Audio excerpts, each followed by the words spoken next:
Marami na pong smartphone guys na lumabas sa around 4,000 to 6,000 po na presyo. Pero ito pa rin po ang pinakamalakas na mabibili natin.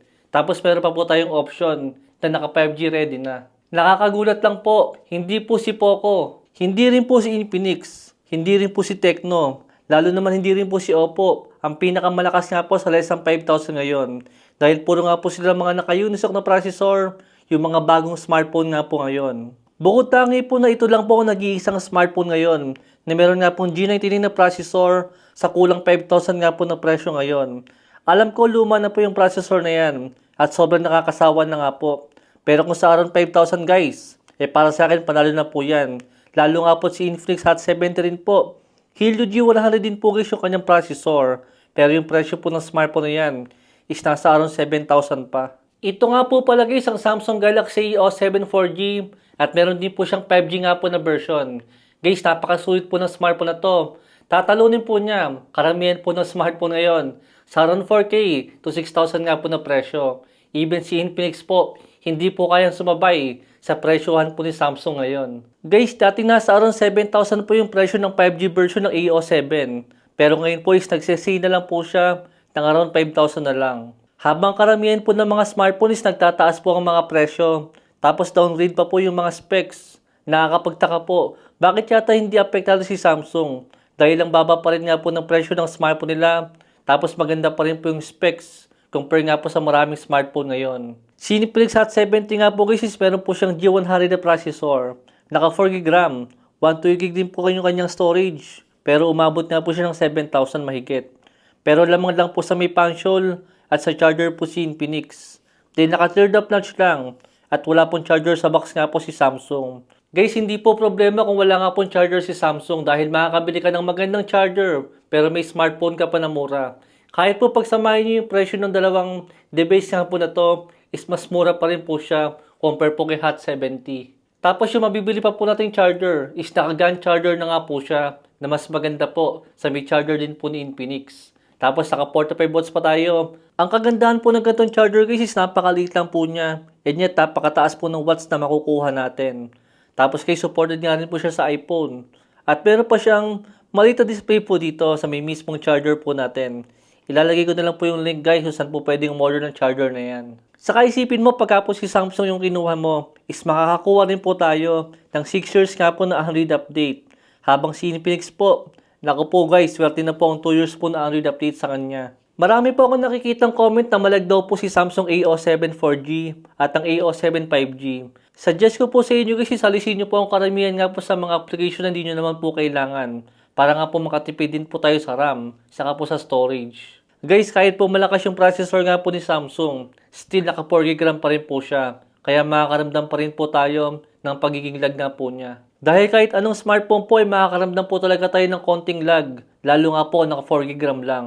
Dahil kung nababagalan nga po kay Samsung, dahil nga po naka 4GB RAM lang siya, guys, how much more po? Sa ibang smartphone po na merong Unisoc po na processor, tapos 4GB RAM nga lang din po guys. Compare nga po dito, naka 4GB RAM, pero at least po, medyo malakas po yung processor natin. Saka kung usapan lang pong software, mahirap gumamit po ng ibang smartphone brands. Kung galing nga po tayo kay Samsung, still ito po rin po ang pinakamalinis at pinaka-stable nga po na UI sa lahat ng Android ngayon.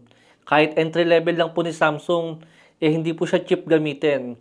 Unlike po sa ibang brand, na para bang hindi bagay yung software nila sa pagiging mahal nga po ng presyo. Dahil minsan po ako nakagamit guys ng Vivo X300 Pro nung panahon nga po na na-review ko yan. Guys, ng presyo po ng smartphone na yan is nasa around 40,000. Pero yung software po niya, hindi ko po maramdaman guys yung pagiging flagship po ng smartphone na yon.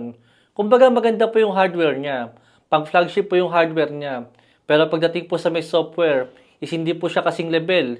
Hindi po siya kasing ganda nila iPhone. Hindi po siya kasing ganda ni Samsung or even nga po kay Nothing. Di hamak po na mas maganda po yung Nothing OS. Compare nga po sa may Origin OS ni Vivo. Guys, matatanggap ko lang po ang Origin OS kung nasa kulang 30,000 po yung presyo ng smartphone natin. Pero pag umabot na nga po ng 40,000 to 50,000 guys, medyo masela na po ako pagdating nga po sa may software. Dahil sa dami ko nga po nagamit na smartphone guys, kay iPhone ko lang po nakuha, kay Samsung ko lang po naramdaman, at kay Nothing ko lang po na experience. Yung napakaganda nga po software na talagang flagship feels guys. At feeling ko guys, yan po yung isang dahilan kung bakit medyo mabigat nga pong gamitin itong A07 4G at A07 5G. Kahit po maganda na po yung processor nila. Dahil nga po talagang bitin po siya sa RAM. At least sana guys is naka-8GB RAM, I think okay na po yun. Pero kung 4GB RAM lang, mahirap po talaga mag-expect ng sobrang gandang performance. Lalo po kung multitasking na. Pero take note lang po guys, paalala ko lang po sa inyo, 5,000 lang po yung presyo ng smartphone na to ngayon. Kaya wag po tayo mag-expect ng perfect po na performance. Still guys, himala pa rin po yung specs po na makukuha natin. Dito nga po sa may Samsung A07 at A07 5G. Still maganda pa rin po siya para po sa ganitong klase ng specs ngayon. I think kung casual phone lang po yung gusto nyo pang Facebook lang or pang TikTok, okay naman na po ang smartphone na yan. Lalo nga po kung nasa around 4,000 lang po yung budget natin. Kahit pang Mobile Legends po is okay na po to. Pero kung gusto nyo nga po ng 5G, nandyan nga rin po guys yung 5G version. Still mas mura pa rin po siya compare po sa maraming smartphone ngayon. Guys, tila yata nagbago na yung ikot ng mundo ng mga smartphone ngayon. Yung dati pong overpriced, siya na po yung nakakapagbigay ng mas magandang specs po ngayon compare nga po sa mga dating sulit. Ngayon po napakataas na ng mga presyo. Dahil ito pong si Samsung, talagang wala pong kalaban ngayon sa pagandahan at pamurahan po ng mga presyo ng mga smartphone nila. Especially nga po sa mga entry level ngayon, sa around 4,000 to 6,000 ngayon. Even nga po sa mga mid-range ng mga smartphone guys, yung A37 at A57 po nila, sobrang sulit din po ng presyo ngayon. Dahil nga po sa napakamurang presyo at napakalaking discount nga po na makukuha natin. Isipin mo, si A57, 25K po yung presyo ng kanyang SRP. Pero ngayon po, nasa around 15,000 na lang po siya. Even po yung A37 is nagsisale po siya ng around 10,000 lang. Kaya sa ngayon po guys, si Samsung Galaxy O7 series pa rin po ang pinakamagandang smartphone na mabibili natin. Sa around 4,000 to 6,000 po na presyo ngayon. Lalo nga po't madalas po siya mag-sale. Nandyan po yung link natin guys sa may description. Kung gusto nyo nga pong umorder ng smartphone na yan, para din po makakuha tayo ng malaking discount. Abangan nyo na lang po sa panahon ng sale. Siguradong mababa nyo lang po mabibili yung dalawang smartphone na yan. Yun lang po guys. Thanks for watching.